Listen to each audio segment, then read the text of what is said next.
Assalamualaikum warahmatullahi wabarakatuh. Perkenalkan, nama saya Noel Putri Nurjisa dengan NIM 105721113721. Baiklah, di sini saya akan menjelaskan materi tentang pembiayaan syariah. Nah, pembiayaan syariah adalah bentuk pembiayaan yang beroperasi sesuai dengan prinsip-prinsip syariah dalam Islam. Ini berarti bahwa semua transaksi yang terlibat harus mematuhi larangan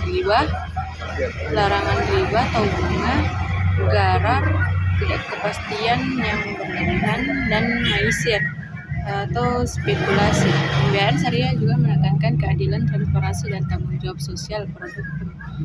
Produk pembiayaan syariah seringkali melibatkan skema hasil kerjasama antara bank dan nasabah atau transaksi jual beli dengan markup harga.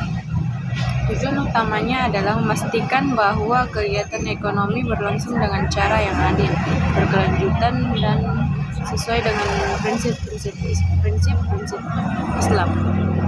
Nah, prinsip-prinsip pembiayaan syariah. Pembiayaan syariah secara ketat mematuhi hukum syariah. Pembiayaan syariah kontemporer didasarkan pada sejumlah larangan yang tidak selalu ilegal di negara-negara tempat lembaga pembiayaan syariah beroperasi.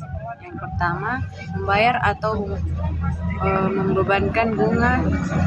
Islam menganggap pinjaman dengan pembayaran bunga sebagai praktik eksploitatif yang menguntungkan.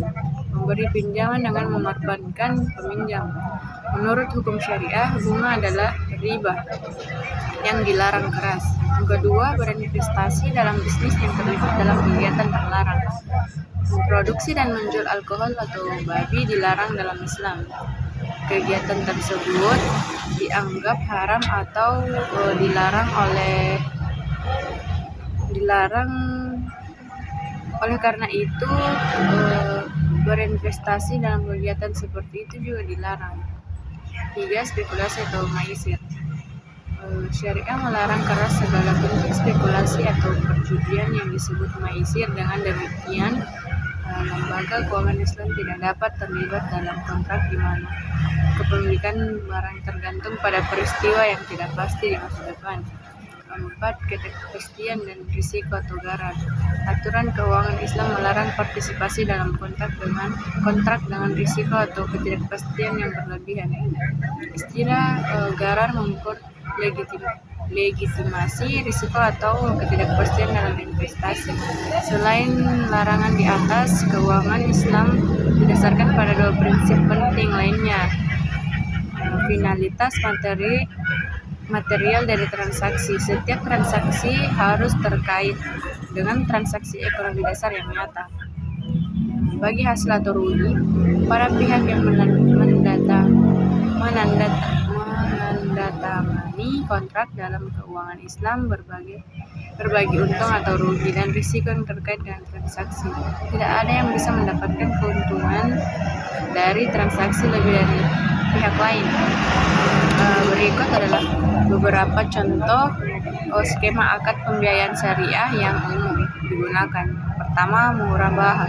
Skema ini melibatkan jual beli barang dengan harga yang telah disepakati sebelumnya. Bank syariah membeli barang yang termasuk dan kemudian menjualnya kepada nasabah dengan harga yang lebih tinggi, sehingga bank syariah mendapatkan keuntungan yang disepakati sebelumnya.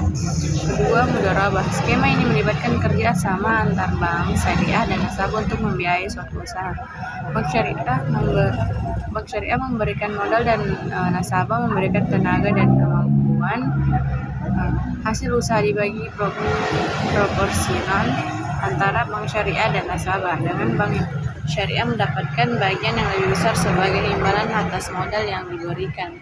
Yang ketiga, istinah. Skema ini melibatkan penjualan barang yang belum dibuat atau diperoleh.